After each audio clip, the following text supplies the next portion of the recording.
नाज़रीन, दो अहम मुल्क हैं कंबोडिया और थाईलैंड। इनके दरमियान इस वक्त जंग चल रही है। ये दोनों मुल्क जंग कर रहे हैं, आपस में एक दूसरे पे हमले कर रहे हैं। तो ये क्यों है, ये जंग इनके दरमियान क्यों शुरू हुई है और जंग की मौजूदा सूरत हाल क्या है और उससे आगे क्या सिनेरियो बन सकता है, इस पर तफसील बताऊंगा मियाँ ताहिर। जी देखें, सबसे पहले तो ये है कि ये दोनों मुल्क जो हैं, ये पहली दफ़ा इनकी जंग नहीं हुई। ये 2008 में भी इनकी एक जंग हुई थी, शुरू हुई थी और 3 साल 5 महीने वो रही थी और आखिरकार हुआ ये था कि इंटरनेशनल कोर्ट ऑफ जस्टिस में ये चले गए और वहाँ पे फिर कंबोडिया के हक़ में एक फ़ैसला आ गया था। इन दोनों मुल्कों के दरमियान ये बिल्कुल हमसाया मुल्क हैं, यानी कि ये एक ही खिता है और उसमें एक बॉर्डर है, तकसीम किया गया है। ये फ्रेंच कॉलोनी हुआ करता था, यानी कि ये फ्रेंच की नौ आबादी थी। फ्रांस जो है इस खिते पे उसकी हुकूमत हुआ करती थी। उसने जाते हुए ये तकसीम किया, ये एक बॉर्डर बनाया। अब मसला वहाँ पे बॉर्डर के कुछ मुकामात पे है। अब दो टेम्पल्स हैं, उनका मसला है, उन पे एक लड़ाई है। हालांकि ये दोनों मुल्क जो हैं, कंबोडिया और थाईलैंड, ये बुद्धिस्ट है, यानी कि ये बुद्ध प्रस्त हैं और ये इनका हिंदू मज़हब से कोई मतलब उस तरह से बड़ा कम वहाँ हिंदू रहते हैं। लेकिन इस वक्त झगड़ा जो है वो इनका दो हिंदू टेम्पल्स पे है, दो हिंदू मंदिरों पे है। एक मंदिर का नाम है पेराविहेर और दूसरा है तामोन थाम। ये दो बड़े पुराने 1100 साल पुराने मंदिर हैं। 1000 साल पुराना कहते हैं, एक 1100 साल पुराना कहते हैं। ये उन दो सरहदों, इस सरहदों पे ये दो मंदिर हैं और ये कंबोडिया वालों का कहना है कि ये हमारे हैं, उनका कहना है थाईलैंड वालों का कि हमारे हैं। तो इस पे इनका झगड़ा जो है वो पहले भी रहा है, अब भी इनका इसी पे झगड़ा हुआ है। और वहाँ पे हुआ ये कि ये एक दूसरे के यहाँ जो लोग हैं वो आते जाते सिपाहियों को, जो फौजी हैं वहाँ पे इनकी एक दूसरे को पकड़ लिया, जिस तरह पाकिस्तान और भारत के दरमियान होता है। और वहाँ से फिर उन्होंने इनका दरमियान में वहाँ पे एक सरहदी झड़प हुई और सरहदी झड़प जो है वो अब बढ़ के वो दोनों मुल्कों के दरमियान जंग में तब्दील हो गई है और दोनों मुल्क एक दूसरे पे हमले कर रहे हैं, आर्टिलरी से, तोप खाने से, तोपों से, टैंकों से हमले कर रहे हैं। लेकिन इसमें जो पलड़ा भारी है फ़ौजी लिहाज से, वो थाईलैंड का है। थाईलैंड के पास एयरफोर्स है, अमेरिका के दिए हुए F-16 हैं और F-16 आपको पता है जदीद जहाज़ हैं।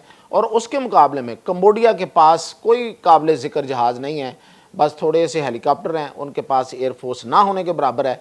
तो इस वक्त थाईलैंड ने अमेरिका से इजाज़त भी ले ली है, चूँकि उनका जहाज़ है तो वो अपनी इजाज़त देते हैं साथ। ये तो आपको पता ही अमेरिकी टेक्नोलॉजी के ये मसाइल हैं कि कहाँ आप इस्तेमाल कर सकते हैं और कहाँ इस्तेमाल नहीं कर सकते। लेकिन थाईलैंड ने उनसे इजाज़त ले ली है कि हम कंबोडिया के ख़िलाफ़ करेंगे और उन्होंने कह दिया, तो वो अब वहाँ पे एयर स्ट्राइक्स कर रहे हैं।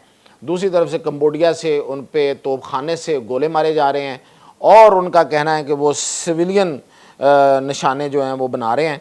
और इसके ये एक हौसला अफजा अब तक की बात ये है कि थाईलैंड के वज़ीर आज़म का अभी जो बयान आया वो ये है कि हमने कोई ऐलान जंग नहीं किया, लेकिन दोनों मुल्क जो हैं उन्होंने अपनी फ़ौजें भी हाई अलर्ट पे रखी हुई हैं और एक दूसरे पे हमला भी कर रहे हैं।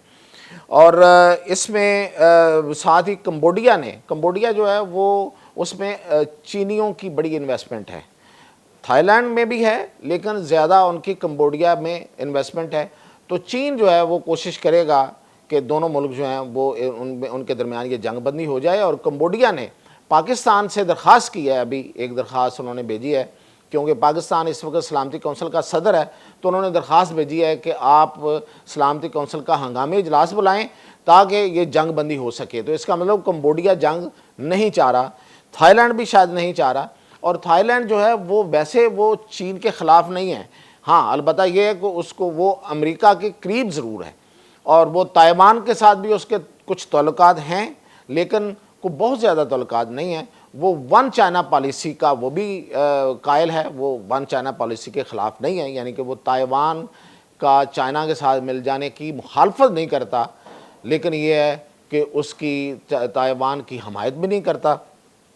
अमेरिका के वो आप कह सकते हैं कि ज़्यादा करीब है। तो दोनों मुल्क जो हैं वो इस वक्त जंग की कैफियत में हैं। और होगा क्या कि दोनों मुल्कों की जंग जो है ये शायद अगले कुछ दिनों में रुक भी जाए, लेकिन उसके बाद असले की एक दौड़ शुरू हो जाएगी और असला बेचने वालों के बारे न्यारे हो जाएंगे, वो अमेरिका हो या वो चीन हो या वो रूस हो। तो ये दोनों मुल्क जो हैं वो एक दफ़ा फिर दौड़ लगाएंगे और एक अवामी दबाव भी होता है, एक बहाना भी होता है, जिन्होंने असला ख़रीदना होता है, जिन्होंने मतलब जो ताकतें मुल्क के अंदर बैठी होती हैं, तो ज़ाहिर है एक मुनाफा बख्श काम है असला ख़रीदना, असला बेचना, दोनों बेचना ज़्यादा मुनाफा बख्श है। तो अब वो कोई चीन से लेगा, कोई जाके अमेरिका से मज़ीद असला लेगा, ये एक इसका फ़ायदा या नुकसान है, जिस जो भी इसको कह लें। इसके अलावा इन दोनों मुल्कों के दरमियान को बहुत बड़ी वजह तनाज़ा नहीं है, सिवाय इन दो मंदिरों की जो मैंने आपको बताई है, सरहदी तनाज़ा है। और वो भी आपको मैंने बता दिया है कि साबका आलमी ताकत फ्रांस का पैदा करदा है। तो ये सारे तनाज़ात पैदा किए जाते हैं, रखे जाते हैं, ताकि बाद में उनसे फ़ायदा उठाया जा सके। तो अब इससे जो फ़ायदा उठाया जा सकता है वो असला बेचने का है।